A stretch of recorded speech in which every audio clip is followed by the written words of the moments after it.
There is this general rule of thumb that I've heard about a number of times in finance that basically says you do not want to hold leveraged ETFs or leveraged funds or leveraged assets in the long term. And this comes back to this idea of the concept of leverage decay. So we can define this as leverage decay is the reduced performance of leveraged investments over time due to compounding in volatile markets.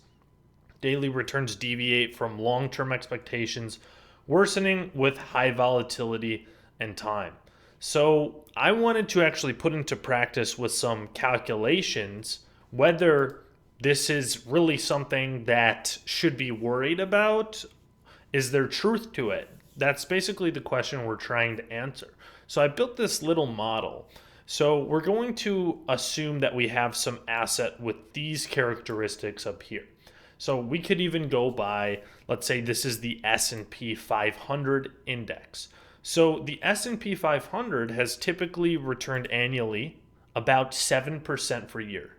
So we'll expect to return 7% per year, and the standard deviation annually has been somewhere around this 21%. What these leveraged ETFs do is they try to match the original asset, but then they try to leverage the daily returns. So what we need to do is convert the expected return into daily as well as the standard deviation. So to calculate the daily expected return, we can take the annual expected return and then divide it by the number of trading days in a year, which is 252. And then to get the daily standard deviation, it's not as straightforward because it's not linear. We take the annual standard deviation, divide it by the square root of the number of trading days in the year, which is 252. So we have our daily expected return and our daily standard deviation. Let's say that we start with a portfolio value of $100,000. So now we're going to go through this process where we basically go through a certain period of time. So we'll start on day one, then go to day two, then go to day three. I just dragged this all the way to basically 1,700 something days. So we're doing about 7 years, I would say, of trading days because there's 252 trading days in a year. And so then for each of these days, we're basically going to try to randomly come up with some sort of return based on this expected daily return and this standard deviation. So we have to randomly generate z-scores for each day. Now, the one limitation of this is that we're assuming that the returns are normally distributed like a bell curve. So once we have all these random z-scores, this will make more sense. So we're going to calculate the daily return for each day. And so the daily return is just going to be the expected return for that day. So this value here, plus the z-score for that day, times the standard deviation. So this gets us an expected daily return for every single day that is randomly determined based on these parameters. And so if we looked at what does all these returns actually resemble by looking at it in a histogram, we could see that basically we're assuming some sort of normal bell curve of expected returns around our mean expected return right dead center. So then we can figure out how is this portfolio's value likely to change over time based on these returns by taking the initial starting portfolio value and multiplying it by 1 plus the daily return for that day. So we have this positive return value, and so it's going to be our 100,000 is going to go to $100,212 after this daily return. But then we're going to have a negative one that's going to bring it down. So we'll do that all the way until the very bottom. And in this case, we actually ended up with only $67,000 at the end of this whole simulation. So this was not a good period of time. Usually you would expect it to increase in value if your expected return is 7% annually.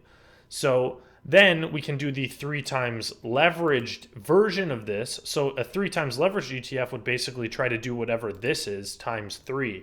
So then we're just going to take the daily return of that and multiply it by 3 and then put that all the way down, drag that all the way down for the whole time period. So then now that we have the daily return, we can do the same thing where the portfolio is just equal to that starting value multiplied by that daily return. And then the next day is just going to be based on that previous portfolio value multiplied by the next day's return. And so we're just going to see how that value changes. And now we have this little graph that shows us, hey, our portfolio value started at 100,000. It ended up at like 80,000. So the leveraged ETF, the 3 times leverage ETF after that like 7-year period did way worse. It ended up at like 20,000. But I can keep redoing this simulation by hitting F9 on my keyboard. So I can see, oh, in that time, this one actually ended up with like $800,000. So then I can just keep rerunning the simulation. Oh, look, this time the normal portfolio beat the 3 times leverage ETF. And I can just do that over and over. Normal portfolio beat 3 times leverage ETF.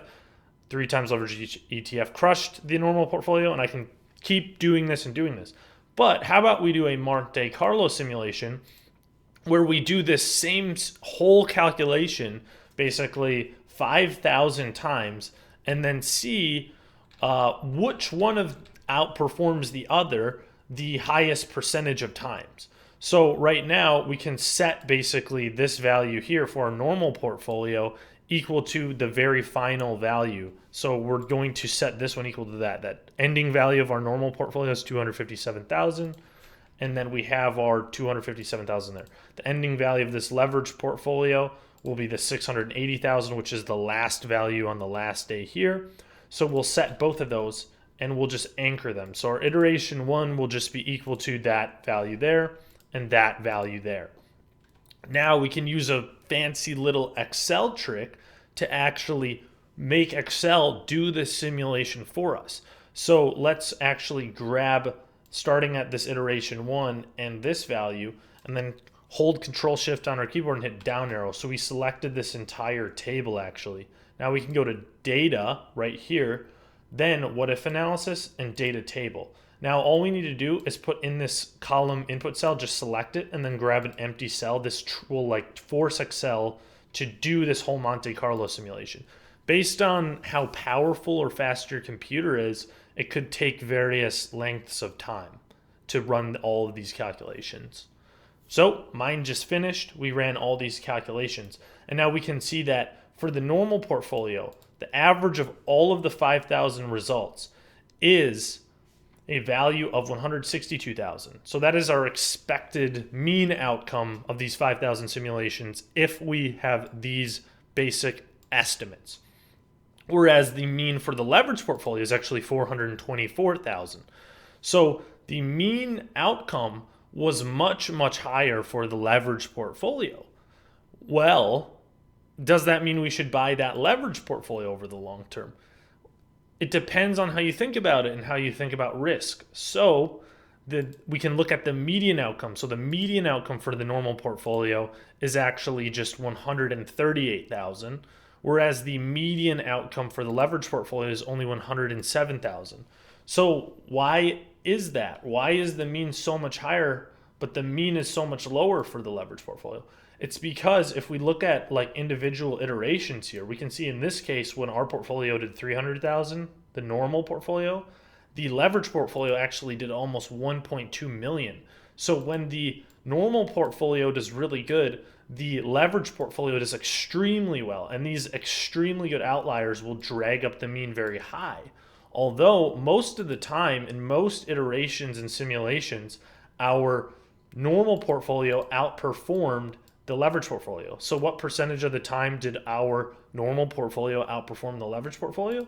Well, it was about 59% of the time. And you can do that with this little fancy formula here. I'm not going to go into too much detail on that. So about 59% of the time, our normal portfolio beat the leverage portfolio. And so it kind of depends on what if you like high risk, you might actually prefer the leverage portfolio in the long run. Although there's another thing that we really should think about, which is this concept of volatility decay. So volatility decay is the loss in value of financial instruments like options caused by high price swings and time decay. It impacts strategies sensitive to market volatility. So I want to show exactly what this volatility decay means in the context of what we're doing here. So if the asset is higher volatility, that means that it's likely to perform worse in the long term with this leverage. So I'm just going to copy these results. So this was basically when we had a standard deviation of 21%. I'll just put that right there, 21% standard deviation. Let's grab these results. So I'll put these right here just for our memory's sake. And then now we can update. Let's change the standard deviation. Let's say instead of it being a 21% standard deviation, we made it a 30%. So we changed our standard deviation annually to 30%. So we're making it a more volatile asset. Now what we can do is delete all of these and then redo our Monte Carlo simulation by going back to data, what if analysis, and then data table. So column input cell, select a blank cell to force it to run the Monte Carlo again. So now that we updated this volatility to 30%, now we see that this median is far lower, and actually now our normal portfolio is outperforming the leveraged portfolio 83% of the time, or 82.6% of the time, instead of just that 59% of the time before. So it's a higher percentage of the time that the normal portfolio does better when the volatility is higher. So that's this idea of this volatility decay. But now how about let's try another example where we change the standard deviation to just say 12% annually, and then we'll rerun our whole Monte Carlo simulation again and see how these two assets end up performing relative to one another. So let me grab the whole thing again, go back here, hit data table, select column input cell, blank cell, okay. So now we're rerunning it, and my theory is that the leverage portfolio will do better than just 41% of the time, beating the normal portfolio. So now that the leverage is lowered, that the volatility is lower, the leverage portfolio actually wins out 82% of the time. So we can see mathematically that basically in these low volatility environments, this leverage portfolio should or could more often than not potentially outperform a normal portfolio. But if volatility spikes, it's less likely to outperform the normal portfolio. Thank you for watching this video. If you want to download this little calculator I created for free, check out the link in the description or the pinned comment, and subscribe to this channel for more content just like it. Thank you for watching.